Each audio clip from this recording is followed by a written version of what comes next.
like to talk a little bit about your arrival to Paducah because you relocated here. We did. You want to? Okay, I'll do it.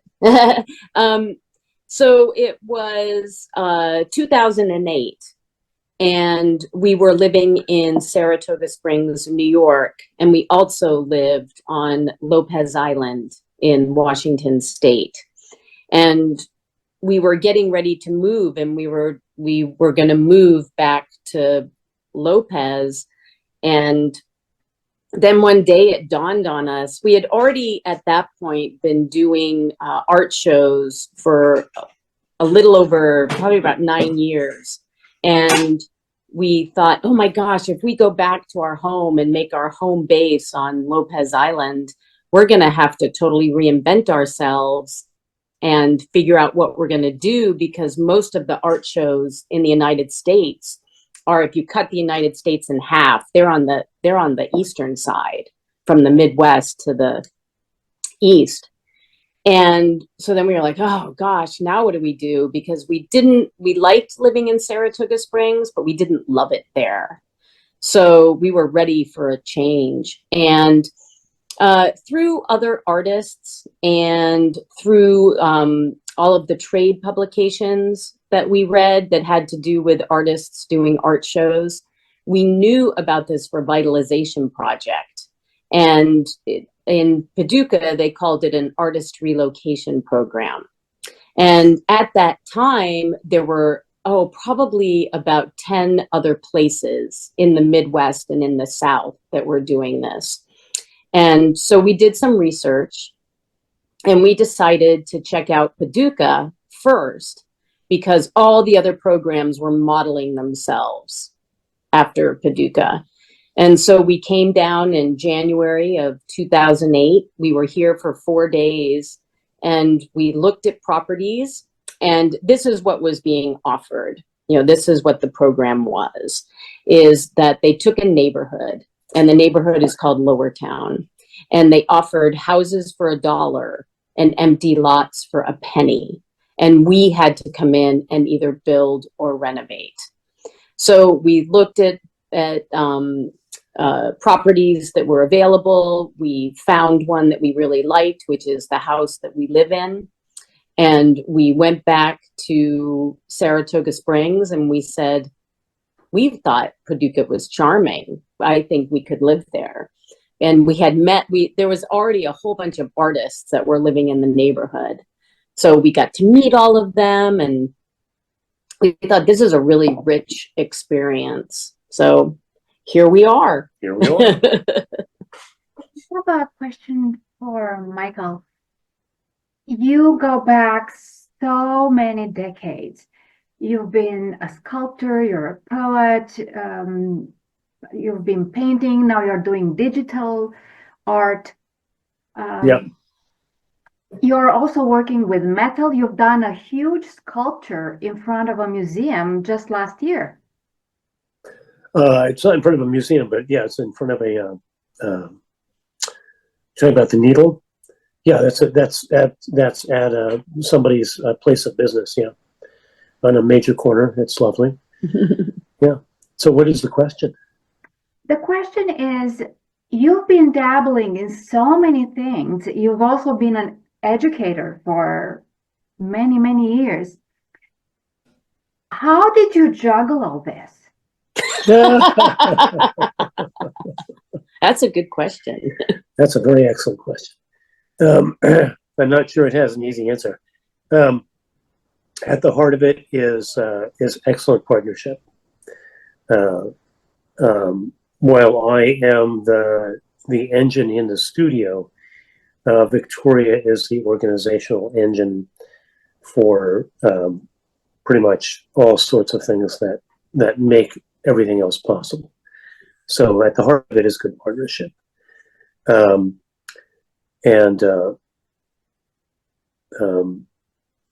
Because at no point have we had a corporate base to work from, we have to juggle things. We have to earn a little bit here and earn a little bit there. And another way that this actually happens is by thinking deeply about the future and making plans on Tuesday for something we want to have happen 10 years from now on a Thursday. It's easy to say, oh yeah, let's go to dinner with Fluffy on Thursday.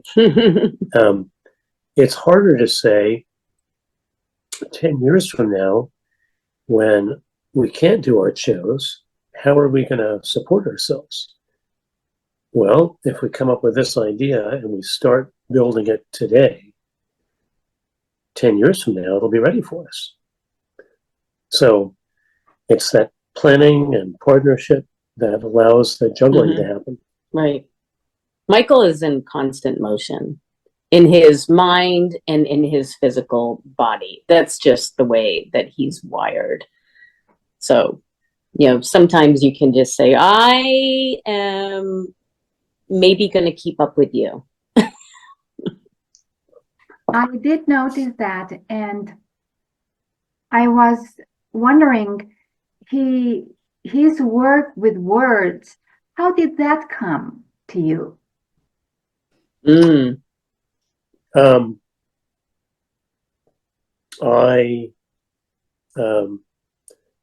That's interesting. I didn't have an easy childhood in many ways. And I was an autodidact largely as a child. And so I was always reading and I was learning about things.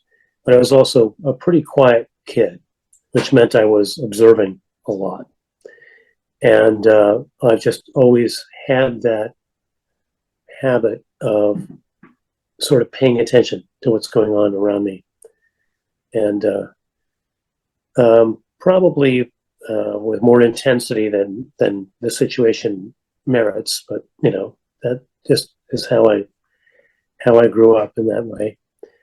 And so the writing, I think, comes out of an egolessness place where I'm interested in the stories that we share, the things that we have in common, more than telling you about what I had for breakfast.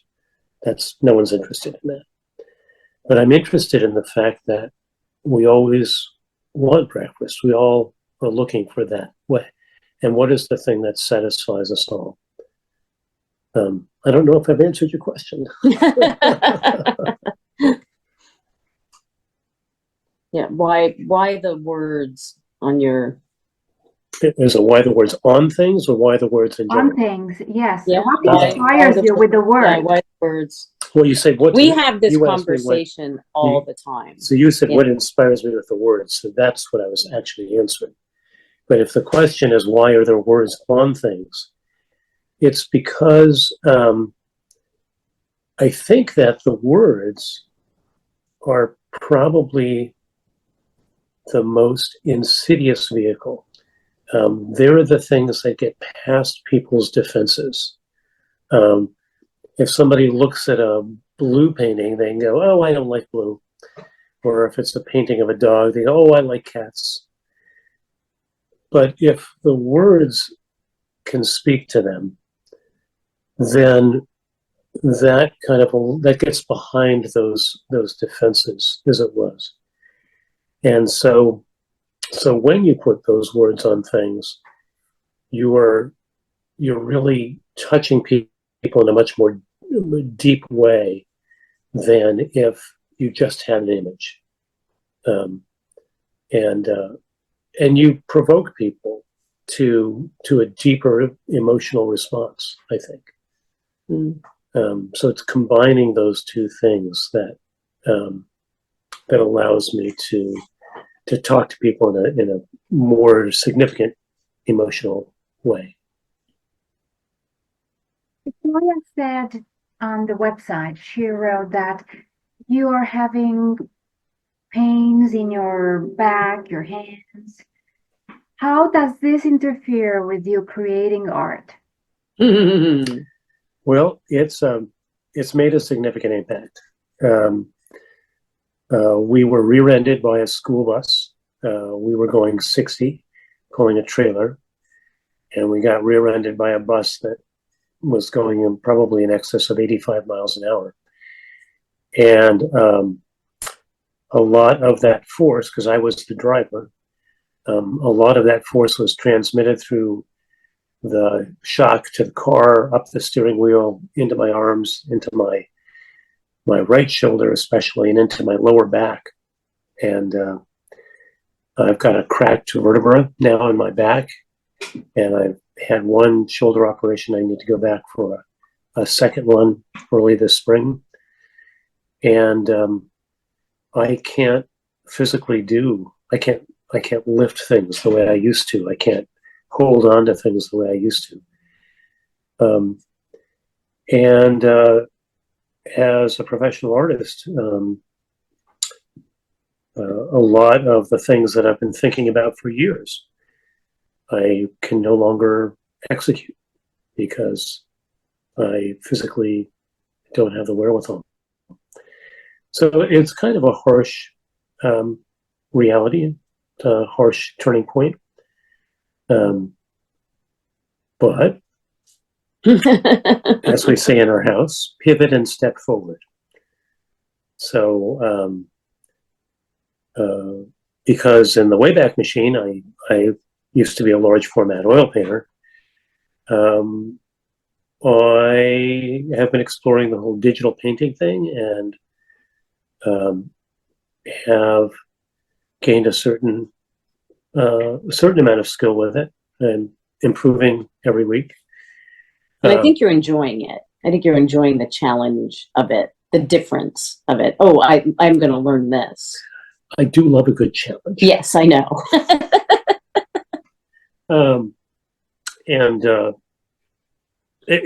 But it's what we need to do because we need to continue to support ourselves. And it's funny because when you're using oil painting, for example, it's very physical. You literally can reach out into with a painting with your pinky and touch it and smear it around and put your thumb on the canvas and smear it again, and then go back to the brushes. And there's a certain grounded quality to it. But with the digital painting, it all happens in layers, and then you have to merge layers, and it's not nearly as direct. And I find that it unnatural. But I'm trying to develop a consistent style in the very, very new country. Yeah. You own two studios, one in Paducah and one in Mexico. Yes, in Mexico. And you're kind of traveling all the time. Yes, we leave tomorrow. Yes. To go down to Mexico. If we were having this interview next week, we'd be doing it in San Miguel de Allende, Mexico. Yeah. So when you're creating over there, what happens with the art? Oh, well, what are you creating there? we're right now we're renovating and creating space. So there's a lot of painting. Michael, like I said, Michael's in constant motion. We made a wall out of ball jars that we brought down and we filled up with things. Michael has made tons of shelving. He's made all of the fixtures on the ceilings, the lighting fixtures. And on this trip, we have antique glass And Michael's going to cut glass and put it in all the windows in the building that we're building. And hopefully we have all the doors that we need to paint in the house that we own, and we're painting clouds on them. And then Michael needs to paint a mural. He's going to do that in the apartment that we are creating for people that want to take workshops in the studio. So part of that whole idea of planning in advance. Yeah. So you're not really creating art yet there. Well, not I'm still digitally creating. painting. I'm still digitally painting. Yes. Because that's super flexible. But he hasn't done ceramics down there yet. But we do have a kiln there. So Victoria said renovating, but the biggest part of that project is actually brand new construction. Mm-hmm. We bought a double lot at the end of a block. And we took 2/3 of the lot that really had nothing on it, and we built a 3-story residential teaching studio. And so the ground floor is all workspace. And then the second floor is a suite of rooms with a shared kitchen and dining room and all that sort of stuff for students who are coming to workshops to stay in. And then the third floor will be our apartment. And so Victoria and I have created from whole cloth an entire building. And at this point, the roof is on, as they say, and all the doors are windows and in. And now we're doing flooring. And when you buy a window in Mexico, you don't buy a window with glass in it. You buy the window, and then you have to put the glass in it. But glass cutting and things like that is one of my skills, so we're doing it ourselves. But Victoria and I get to create this entire 3-dimensional sculpture that people will be teaching and living in. No, that's what it is. And one of the things that we do very well together is create new space and imagine places that people will want to be in. So we're at, over the course of the last 4 years, I've been the primary architect and job captain, kind of general contractor, if you will, for the project. We work with a super talented fellow named Manuel, who's our head builder. And now our really good friend. And now our really good friend. We were at the point where Manuel's going to be out of a job. And now he gets to move on to his next project. Yeah. And it's up to us to take the 3-dimensional space we've created and make it into that place that people want to come and teach in and spend time in. And yeah, that's our retirement plan. Yeah, but of course we started working on it like 8 years ago. Well, yeah, that's when we came up with the concept. Yeah. You also have 2 daughters. Do you get to see them because you're traveling a lot? We get to see them because we travel so much. Yeah.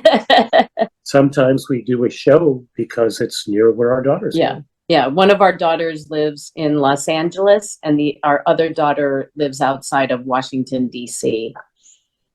So I think that we try to see them at least every 2 years. Yeah, and because we're all very close and we all talk a lot. Yeah, so it's usually like 1 year is one daughter, the next year is the other daughter. Every once in a while we'll all get together, but they're grown-ups. They have their own lives. Yes, they do. And yeah. There's some art behind you on Yes. the wall. Can you talk a little about the art? What do we got? That's early, Michael. So that's many years, probably 25 years ago. Oh yeah. I made a series of birdhouses that were designed for different birds, different regional birds, and I made them into mostly funny, fantastical faces. Yeah. And then there were serving dishes. Like a couple of those are serving dishes. Right, and then some of them those evolved into serving dishes that you hang on the wall until it's time to serve the compote, and then you take it off the wall and that was the precursor to the mud poet. Yeah, it was way in the way back machine. Have you also worked with textile? With textiles, I have never been a textile artist. Victoria is the weaver, and Are you a weaver, Victoria? I'm just a hobbyist. Yeah. So what do you do? Now, well, at the moment, what I have on the loom is I have a whole bunch of fabric that belonged to my mom. My mom was a quilter. And when she passed and we cleaned out her studio, I took 7 bins full of fabric pieces. And I've been making, I want to make rugs with them. So I've been weaving the fabric into, right now I'm working on placemats. She took 7 full bins. She left 14. Oh yeah, easily. Yeah. And no, I mean, yeah, we gave away a lot of fabric. A lot of fabric. Yeah. This is more than a hobby. It's a job. No, applying for art shows, that's a job. So you show your artwork at art shows? Me? Yes. Not at all. No, no, no. I am not the artist in the family. I have my degree in theater, and I worked as an actress at the beginning of our relationship. And then I stopped. And we've been and we've done a lot of things together. I used to have my own baking business. Moonstone Baking? Yep. Way back in the beginning of our marriage. Yep. We homeschooled our kids. We've always been rather bohemian. I've seen lots of masks. I know you're not making them anymore. You mean the little faces? Like the squint? Yes. Oh, the squints. And Michael is making them. We have another year of squints. This is the last year of those little faces. But I do love them. They're wonderful. Yeah, through everything, through all the different iterations of your artwork, the squints have always been there. Yeah. Yeah, they have. Yeah, ever since I've known you. The fun thing about those is that they're not images of Bob or Nancy or Muriel. They're really sketches of a fleeting emotion or a response. And that's what I really love about doing them, is you get to think of how somebody twitched when they heard some comment, and you catch that, or how the expression on their face when they heard a certain song, and you catch that moment. And I think I think it's satisfying. It's fun. People like them. My favorite ones are the grumpy ones. those are the ones I like. Because when we're setting up for an art show, either one of us is hanging postcards or one of us is hanging squints, usually is how it kind of works out. And so when I'm hanging up squints, I always get a lot of pleasure out of the grumpy ones. So you're leaving tomorrow. We are. When you're going there, besides doing the work, do you explore, do you do research in things that might inspire you later? Oh, that's like every day of Michael's life. I do. Yeah. I do. I keep a running sort of visual journal every day, all day, and it includes conversations that I've had and research that I've done and contact numbers and sketches and the beginnings of poems and edited poems um, and I, as we say in our family, I wander into rabbit holes, and um, they could be in the area of astrophysical navigation or microbiochemistry or what really makes a perfect pesto. You know, Yeah. I just I love learning a new thing. Yeah. So San Miguel de Allende has a really vibrant art scene. And we know we have met and gotten to know and be friends with many artists in the artist community. And, we went there for 4 years as tourists, going and checking it out and going to all the different neighborhoods. Where do we think we'd like to be? And then now we've been there for 4 years as residents.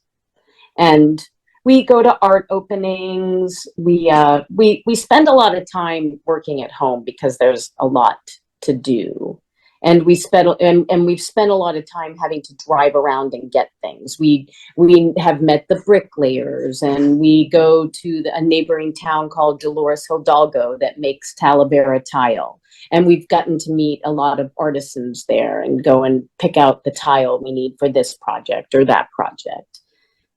Yeah. We know where all the junk stores are, all the antique junk places. All of the random pieces I can use to construct furniture or lighting fixtures or gateways or whatever. Yeah. And we've had the opportunity to go to Chiapas, and we did that through a UNESCO Creative City connection between Paducah and San Cristobal, Chiapas. And Michael went down there with a sculpture and with paintings. And that was incredible. And we've been to Oaxaca. Yeah. And we've been throughout a lot of Mexico, our entire marriage. But, just since we've lived there, and now we're going to go to Cabo. On this trip, we're going to Cabo San Lucas because I've never been to the Baja. So we wanted to check that out. We do. There are pyramids within 40 minutes of San Miguel. Mm-hmm. There's a hot springs. A botanical garden, an amazing botanical garden. There is an extensive indigenous mask museum hidden up in one of the steep neighborhoods in San Miguel. There is a beautiful library. Mm-hmm. There is a lot of opportunity to explore. And because the European aspect of San Miguel was established in about 1540, much of San Miguel looks like old Europe, cobblestone streets and the sort of old architecture. And it's, a lot of people think of Mexico and they think of, kind of these border towns that came up in the 40s and the 50s. And they're thinking, but San Miguel is really, it's beautiful. So when we walk in the morning, which we try and do before breakfast, just walking is an exploration, and it's beautiful. Yeah. How can people stay in touch with you and follow your work? I know you have a newsletter. I do. Yeah, they can go to our website, terracottagestudios.com, and sign up for the newsletter. We're on Facebook. We are Terra Cottage Studios. And on Instagram, we are Terra Cottage. That's Before we wrap up, is there a project or a topic that you would like to talk about? Because I don't know everything you do. Well, actually, I don't know everything he does. I don't know everything.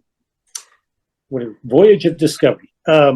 There is actually a really cool project that we started during the lockdown phase of COVID. That's called Poet Post, and it's really it's a marvelous low impact, low footprint project that I just love. Every week, without fail, I make sure that I have finished a painting. And for this project, it's literally could be anything. It'd be a painting of the cat sleeping on my lap, or a Victoria kneading bread, or just a landscape that I'm thinking of. Really, could be literally anything. But we publish it as a 5-inch by 7-inch physical postcard, and we mail it with a new poem on it every week. So it's a subscription. And if you were going to say, my Aunt Tilly is laid up for 2 months and she won't get out of the house, you sign her up for 2 weeks of Poet Post. Or 2 months. I mean, 2 months of Poet Post. And every week she's going to get a new painting with a new poem on it delivered to her actual mailbox. So it's a physical thing, not a digital thing. And people collect them and frame them. They give them to people who are impacted by the poem. It's really neat. And I think that in many ways it speaks to the reality of the generation, not our generation, who has houses and paintings and big heavy furniture we inherited from our grandparents, but it speaks to my children because they live in 800 square feet and they don't have spaces for giant walls, and their job might change and they may need to pick up and move to another city 1,000 miles away. So they don't want a 4-foot by 6-foot painting. So it has no footprint, but it's real. It's real art. It's real poetry. Mm-hmm. It's something that you can hold, but it doesn't require that you take care of it. You don't have to wash it. You don't have to feed it. It's like having a flexible book. You can just go through it anytime. Yeah. Anyway, so Poet Post. I think it's a fun project. Mm-hmm.